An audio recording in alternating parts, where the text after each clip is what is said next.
Di kos Sia. Masih di kos Sia, sesampainya makan malam bersama Oi, Sia yang kini sudah berada di kosnya langsung kembali menghubungi Sai. Entah kenapa Sia sangat mengkhawatirkan Sai. Sia juga nggak ngerti dengan sikap aneh Sai kepadanya. Jujur, Sia takut jika Sai marah kepadanya. Sia takut kehilangan Sai meskipun hanya sekedar teman. Sai begitu berharga untuknya, meskipun Sai tak akan pernah sekalipun menghargainya. Tapi Sia tak siap jika hubungan pertemanannya tidak baik-baik saja dengan Sia. Pasti bekerja pun akan tidak nyaman. Sebisa mungkin Sia akan menjaga pertemanan keduanya agar tetap baik-baik saja. Sia terus menghubungi Sai, tapi Sai tak juga mengangkatnya. Sia ngedown, Sia merebahkan tubuhnya ke ranjang. Hingga kemudian, tok tok tok, cekrek, Sai. Maaf, aku gak bisa ngangkat teleponmu. Aku naik motor, jadi aku gak bisa angkat telepon. Naik motor? Kenapa naik motor? Kemana mobilmu? Aku sudah jual mobil. Aku dan Nindi memutuskan berpisah. Apa? Seketika Sia shock ketika Sai menceritakan apa yang terjadi. Rasa-rasanya tubuhnya tak bertenaga. Sia merasa bersalah pada Sai. Pasalnya, Sia merasa jika dia penyebab perpisahan keduanya. Sia terduduk lemas, kepalanya merunduk dan meneteskan air mata. Sai yang berpisah, namun Sia yang menangis. Ya, itulah Sia. Hatinya sungguh baik, tanpa drama, dan real apa adanya. Homo lain boro-boro menangis, yang ada malah bersorak ria melihat targetnya berpisah dengan istrinya. Tapi tidak untuk Sia. Sia sungguh-sungguh menyayangi Sai, tanpa mengharap Sai. Apalagi sampai merusak rumah tangganya. Tapi ternyata sekarang Sia telah merusak rumah tangganya dengan tak sengaja. Sia terpukul. Sai, aku... Sudahlah, semua terlanjur. Aku sudah terima. Seberapa kuat aku mempertahankan, jika dia bukan jodohku, tetap saja kita berpisah. Aku dan Nindi masih baik-baik saja, dan aku akan tetap bertanggung jawab untuk anakku. Sia pun merunduk, tak bisa berkata-kata apa, apalagi wajah Sai terlihat datar. Sia, ini, aku kembalikan uangmu. Tadinya uang itu mau aku pakai buat acara baby shower. Terima kasih ya, ucap Sai menyodorkan amplop pada Sia. Namun Sia masih tak melihat senyum di wajah Sai. Sama-sama Sai. Kalau kamu masih butuh uang, pakai aja.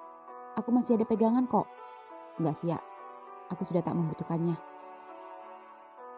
Oh, begitu. Sai, mau aku buatin kopi atau teh? Gak usah Sia, tadi kan udah ngopi. Oh, iya. Sai, kamu nginep sini ya malam ini? Maaf Sia, malam ini aku ingin sendiri dulu. Aku ingin menenangkan diri. Lebih baik aku langsung balik saja. Ucap Sai buru-buru pergi meninggalkan Sia. Sai terlihat buru-buru pulang dan ngebut meninggalkan Sia. Sia berdiri di depan pintu. Air matanya tumpah. Sia benar-benar menyesal. Sia hanya bisa pasrah menerima perubahan sikap Sai kepadanya. Sia pun menutup pintu kamar kosnya, lalu tidur menenangkan dirinya. Di waduk sendiri baik Yoga maupun Jos sedang berada di pos penjagaan. Di sana keduanya diinterogasi setelah kepergok berduaan di pintu air. Beruntung Yoga memiliki alasan yang masuk akal. Jadi begitu ceritanya, tanya Pak Satpam. Iya Pak, adik saya ini nekat menyeburkan diri ke waduk, mau bunuh diri. Hanya gara-gara cintanya ditolak. Saya heran, kayak cuma satu aja cewek. Benar begitu dek? Tanya Pak Satpam pada Jos yang merunduk akting pura-pura sedih. Tapi dia satu-satunya yang saya cinta Pak. Saya gak bisa hidup sama dia Pak. Saya mau nyemplung lagi aja Pak. Jangan. Itu gak baik. Masih banyak cewek cantik dan baik. Masnya ganteng, pasti bisa dapat lagi yang baru. Cuma dia satu-satunya cewek yang saya cinta Pak. Bapak gak pernah ngerasain cinta ya? Iya ngerti, tapi sayangi nyawamu. Bentar. Tapi kenapa kalau mau bunuh diri harus buka baju dulu? Dan kamu ikutan buka baju? Mana ada orang mau bunuh diri masih sempat buka baju. Telanjang. Seketika baik Yoga dan Jos saling bertatapan, bingung mau jawab apa. Hingga Jos kini berani beralasan. Pak, tadi awalnya saya juga mau langsung nyemplung. Tapi begitu sampai di pinggir danau, saya melihat penampakan ratu yang sedang naik di punggung buaya putih. Lalu dia menyuruh saya membuka pakaian saya dan melambai-lambaikan tangannya supaya saya segera ke danau. Dan setelah itu saya nggak ingat. Beda sama saya, Pak. Saya malah buayanya langsung yang nyuruh saya buka baju. Terus saya kayak terhipnotis gitu dan jalan aja ke waduk. Sampai dengar suara bapak-bapak baru kita sadar. Wah, jangan-jangan siluman buaya putih penunggu waduk minta tumbal, ucap salah satu satpam. Bener juga tuh. Memang di waduk ini ada mitos siluman buaya putih. Dan juga sering ada warga yang mati di waduk. Terakhir anak kecil yang hilang. Besoknya ditemuin di waduk tenggelam. Gitu ya Pak? Iya, makanya jangan melamun sendirian di sini. Apalagi niat macem-macem, bisa ditumbalin. Ngeri juga ya Pak? Iya, ya sudah. Kalian bisa pulang, sudah malam. Jangan ada niat bunuh diri lagi. Dijaga ya adiknya. Baik Pak, terima kasih. Keduanya pun kembali ke mobil. Bener-bener dah. Hampir aja. Ucap Jos lega dan Yoga merangkulnya. Maaf ya, bikin kamu panik. Lain kali, jangan main di tempat kayak gitu ah. Was-was, gue gak mau ketangkep lagi. Mending di kos aja lah. Iya Jos, tapi next gue pengen ngajak jalan-jalan lo ke tempat yang bagus deh. Bisa ke hotel di daerah puncak. Atau kita bisa glamping. Nah, mending gitu. Ya sudah, kita pulang. Nginep di kos gue ya. Iya. Enggak. Ya. Sampai kos, kita jangan gitu dulu ya. Kenapa Jos? Punya gue nyeri. Ya, padahal gue pengen lagi. Sakit goblok. Lo enak. Ya sudah, besok pagi aja ya. Gak janji, kalau udah nyerinya hilang, gue berani. Perasaan, lo yang suka gue, ngejar-ngejar gue. Giliran udah gue kejar, malah nyeri. Ya maklum, gue perjaka. Selama ini gue sok-sokan aja. Ternyata rasanya gak senikmat yang di bokep-bokep. Jadi kayak judul sinetron tuh. Perjakaku dinikmati kakak sepupuku. Anjir, geli gue dengernya. Geli-geli enak. Gak, gue lapar. Sama, baru 1 ronde udah kekuras tenaga. Gimana 5 ronde? Yuk cari makan dulu. Ya. Di kantor, pagi ini di kantor sendiri, Sia baru saja datang dan bersamaan dengan Jos dan Yoga yang juga baru datang. Sia, Jos, semalam kamu gak pulang ke kos? Iya, gue tidur di tempat Yoga. Oh, pantes. Gak, sini, teriak Kak Mut memanggil Yoga dan Yoga pun menghampiri Kak Mutia. Sia, gue mau cerita. Sama, aku juga. Kantin yuk, aku belum sarapan. Ya udah, ayo.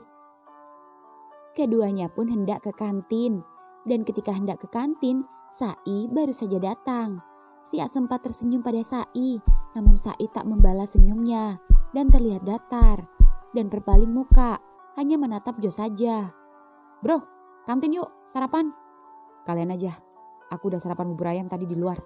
Jawab Sai datar, lalu langsung berjalan ke ruangannya tanpa menatap Sia. Sia jadi semakin sedih. Kenapa tuh anak? Tumben gak kayak biasanya. Ini pasti gara-gara aku. Ya udah, cerita di kantin aja. Iya. Dan di saat Sia dan Jos ke kantin, Yoga yang setelah dipanggil Kak Mut berjalan ke ruangannya. Namun ketika hendak masuk ke ruangannya, Yoga melihat Sai sudah datang. Sai, lo gak ke kantin? Udah sarapan bubur tadi. Oh, kenapa muka lo? Asem banget pagi-pagi. Ada apa? Cerita. Ada masalah di kerjaan sampingan lo? Bukan masalah kerjaan, tapi masalah rumah tangga. Aku berpisah dengan Nindi. Hah? Ya, Sai pun mau tak mau menceritakan pada teman dekatnya. Toh disembunyikan pun percuma. lambat laun juga akan ketahuan. Sai sekarang memilih pasrah, menerima kenyataan. Bro, sabar ya. Gue yakin lo kuat jalani semua. Hanya butuh proses. Kamu ingat kan perjuanganku mendapatkan Nindi? Gue tahu, gue jadi saksi. Gue bisa ngerasain apa yang lo rasain. Lo gak boleh lemah. Ingat, lo seorang ayah. Sai menangis. Lagi-lagi dia mengingat Nindi dan kandungannya. Aku gak nyangka akan seperti ini, Gak. Gak nyangka. Aku dan Nindi baik-baik saja, Gak. Tapi... Iya, gue percaya lo. Tenang, Sai. Lo gak sendiri. Ada gue, ada Jos, ada Sia. Lo gak akan kesepian. Dan kalau menurut gue, ini bukan sepenuhnya salah Sia. Bukan gue ngebelain Sia. Ya memang kalau jadi Sia gue gak bakal ikut campur sih. Sampai mau-mau aja disuruh istri lo buat mantau lo. Tapi kita kan gak tahu kenapa Sia sampai segitunya mau aja bantu Nindi. Dan Nindi juga begitu percaya pada Sia. Cuma Sia dan Nindi yang tahu. Aku gak marah sama Sia. Aku hanya masih perlu waktu saja. Iya, kalau bisa kalian akur lagi. Kasihan Sia. Bentar lagi dia kos sendiri. Karena bulan depan Jos balik lagi tinggal sama gue. Apa? Iya. Lo sering-sering tengokin dia ya ke kosnya. Toh juga duda ini bebas. Kalau perlu ajak dia tinggal sama lo tuh. Ups. Ntar lo ribet kalau ada cewek baru. Aku belum kepikiran cewek, Gah. Ketok palu aja nunggu Nindi lahiran dulu. Aku gak kayak lo. Iya, sorry bro, canda. Tapi gue juga udah gak pacaran lagi sama cewek. Kenapa? Ya lo tahu sendiri. Aku masih gak habis pikir dan gak nyangka sama kalian berdua. Gak usah dipikir bro. Gue juga tadinya kayak lo. Gue yang ngalamin. Gue awalnya gak banget bro. Apalagi adik sepupu gue sendiri. Bayangin lo. Tapi seiring berjalannya waktu, lo tahu gak? Semakin lama gue semakin takut ngecewain Jos. Dan lama-lama gue semakin sayang sama dia. Dan sayang gue bukan konteks kakak adik lagi bro. Udah kayak lo sama Nindi. Gila. Bisa seberubah itu seorang yoga yang playboy. Ya kenyataannya gitu. Mau gimana lagi. Dan asal lo tahu. Semalam gue habis gini sama dia. Main sama Jos. Kamu udah gila? Udah terlanjur gila. Gila tapi nikmat juga tahu. Dah ya. Ini file project kita khusus dekor. Klien kita cukup banyak permintaan kali ini. Dan cukup perfeksionis. Jadi kerjain tuh berdua sama Sia. Gimana jadi secantik mungkin. Gue ke kantin dulu. Yoga pun ke kantin. Dan ketika hendak ke kantin, Yoga bertemu Sia yang hendak ke ruangannya. Loh Sia, udah sarapannya? Jos mana? Masih sarapan, nunggu kamu. Aku udahan. Sai ada di ruangannya kan? Ada, tenang aja.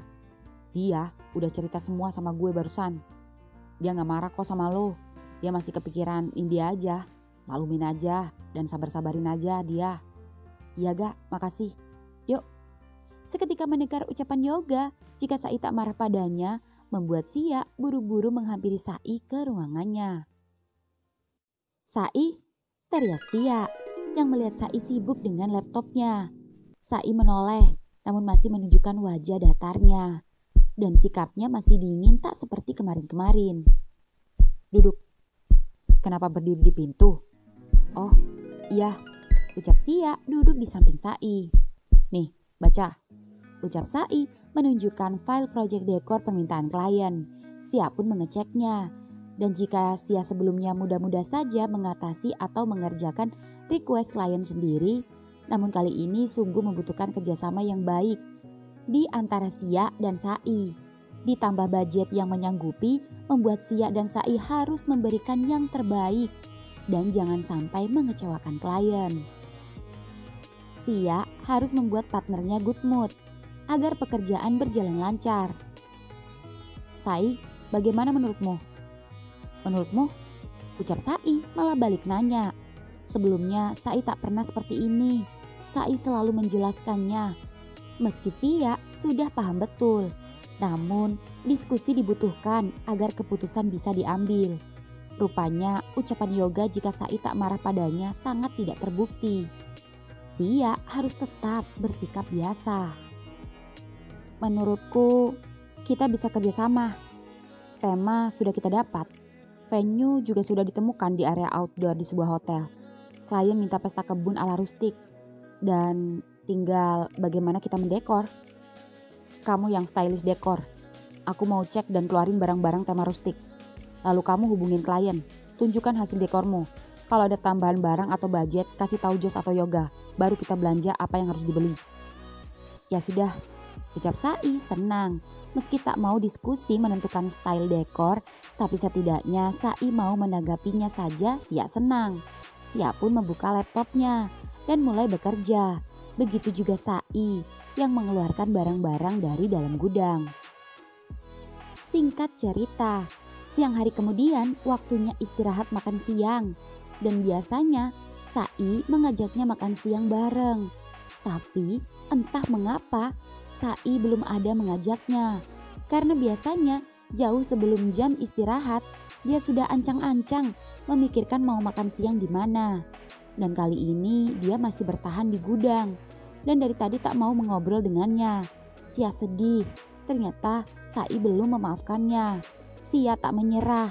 Sia akan terus berusaha agar Sai kembali hangat seperti sebelumnya.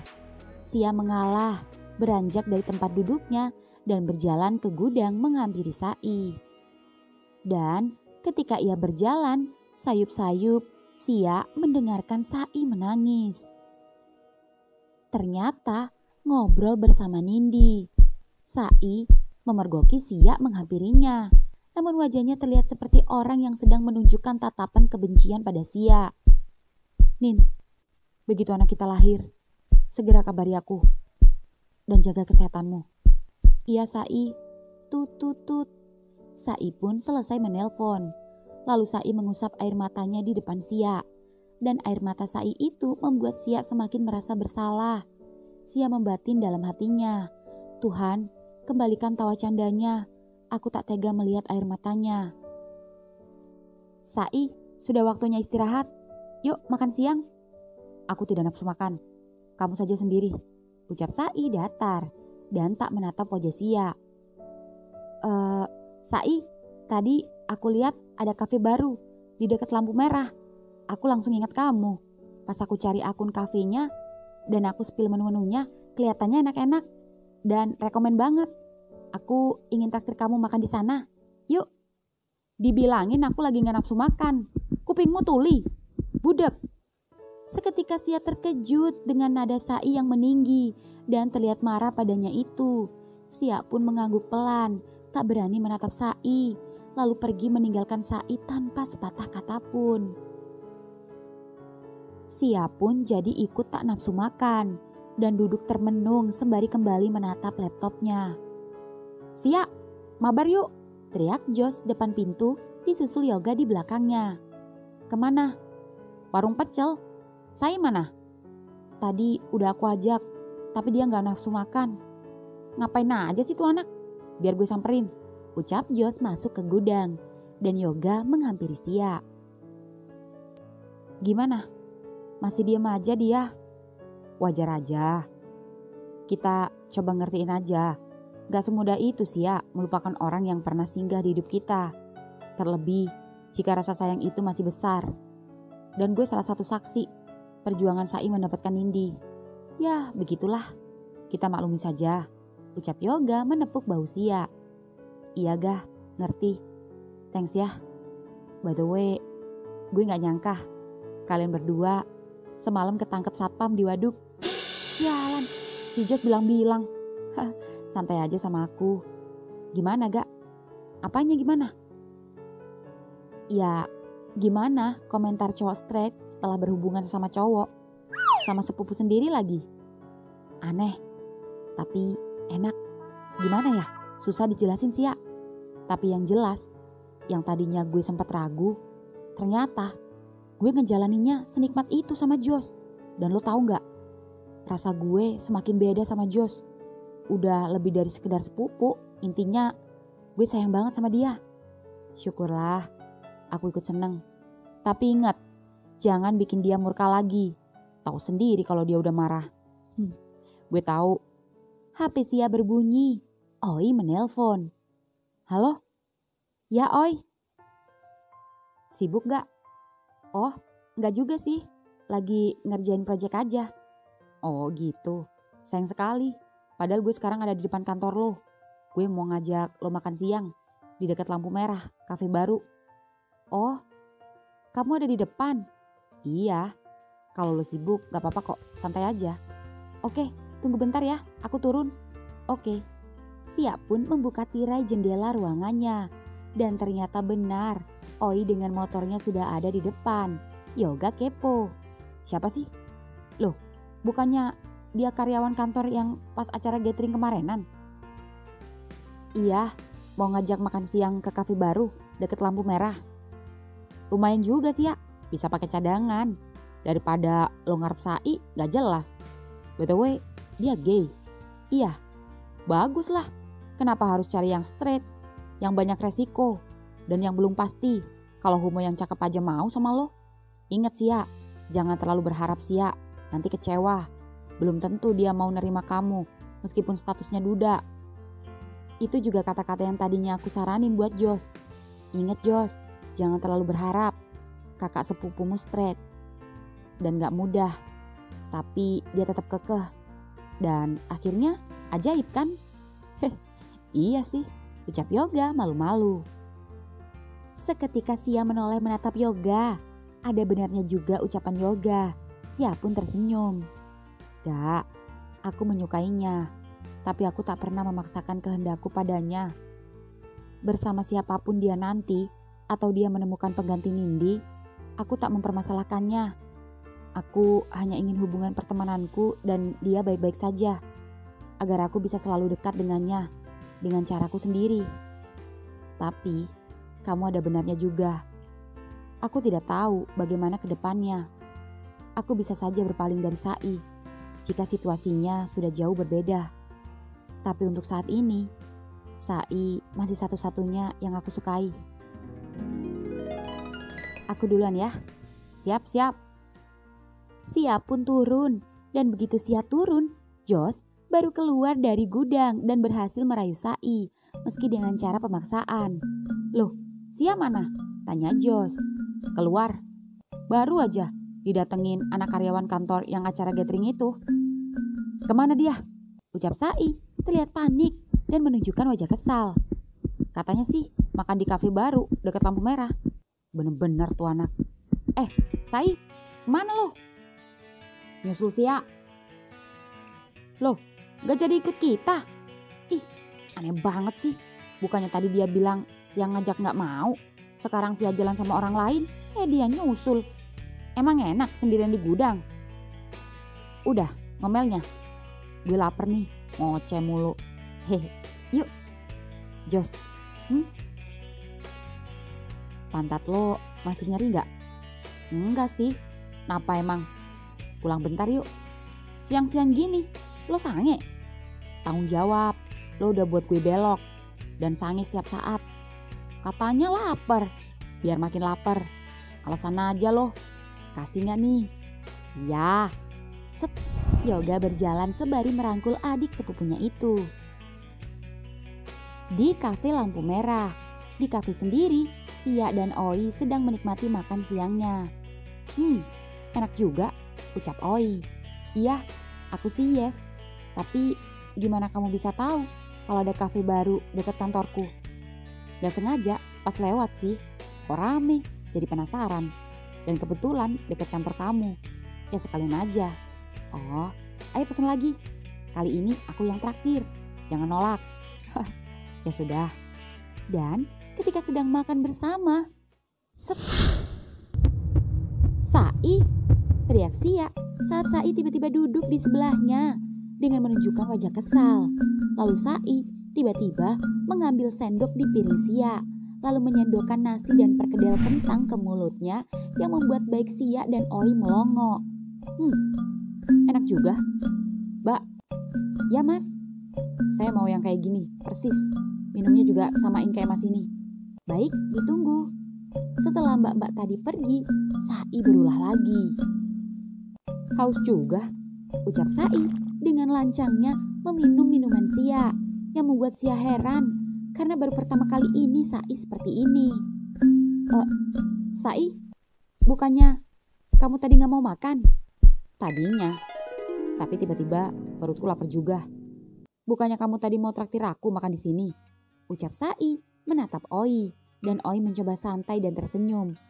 Meski jujur, Oi sempat mencurigai Sai dari semalam saat di kafe.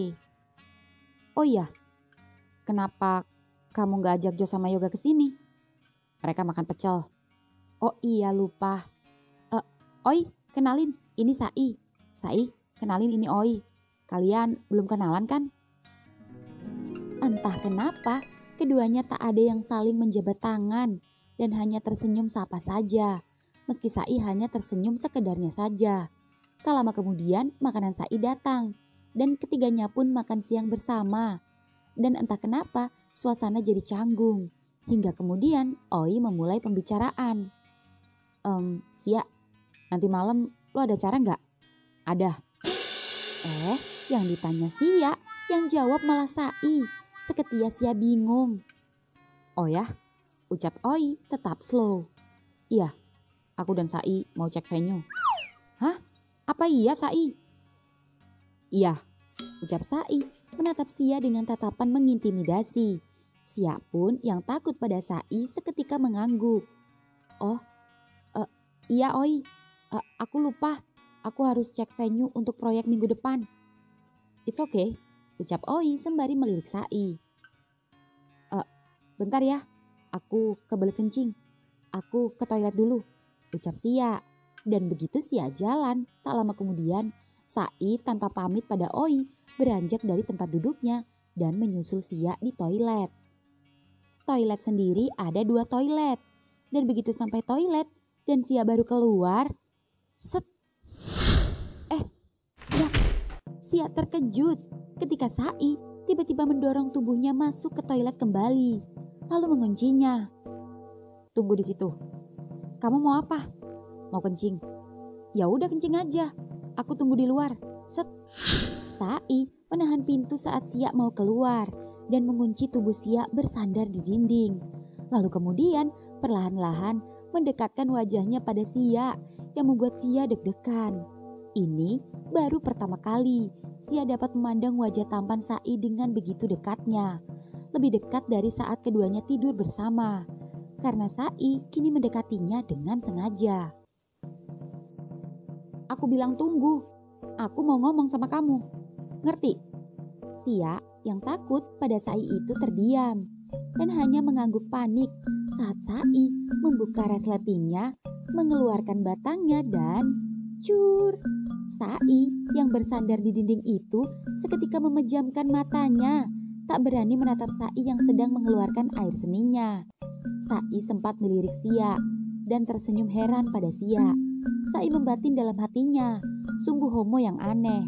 Harusnya dia senang dan mengintip jika benar tertarik padanya. Namun Sia sangat aneh, malah seperti ketakutan. Dan sikap aneh Sia itu semakin membuat Sai jadi penasaran. Setelah kencing dan membersihkan miliknya, Sai diam-diam mendekati Sia. Sia heran mengapa Sai diam saja. Sia penasaran apa yang sedang Sai lakukan. Sai, kamu sudah selesai? Sai tak menjawab dan diam. Namun meski Sai diam, Sia dapat merasakan pergerakan Sai yang mendekatinya dan semakin jelas dari aroma parfum Sai dan hembusan nafas Sai yang kini sedang mendekatinya. Jantung Sia maraton, namun tak berani membuka matanya. Hingga tiba-tiba Sia merasakan seperti tersengat listrik ketika tangan Sai menyentuh pundaknya. Sia, lo di dalam? Teriak Oi dari luar. Sai tiba-tiba membungkam mulut Sia dengan kencang yang membuat Sia tak bisa bicara. Sia, tok tok tok. Sia tak menjawab sampai terdengar suara langkah kaki Oi pergi. Sia yang tak enak pada Oi dan kesal pada sikap Sai seketika mendorong Sai dengan kencang. "Sai, kamu kenapa sih?" Cetek. Sia pun berlari menghampiri Oi ke mejanya. Namun Oi sudah tak ada. Sia pun bertanya pada mbak-mbak pelayan. "Mbak, lihat teman saya tadi nggak?" "Oh, meja atas nama Mas Sia ya?" "Ya, benar. Tadi bilnya sudah dibayar sama Mas tadi." "Oh gitu? Makasih Mbak." Dan saat hendak balik ke meja makannya, Sia sudah melihat Sai sudah kembali di meja menikmati makan siangnya sembari tersenyum semir atau tawa menyeringai, tawa puas, layaknya tawa orang licik. Dan Sia berjalan menghampiri Sai. Lalu Sia yang merasa tak enak mencoba menghubungi Oi. Namun sayang, berkali-kali Sia menghubungi Oi, tapi Oi tak juga mengangkatnya. Sungguh, Sia jadi merasa serba salah.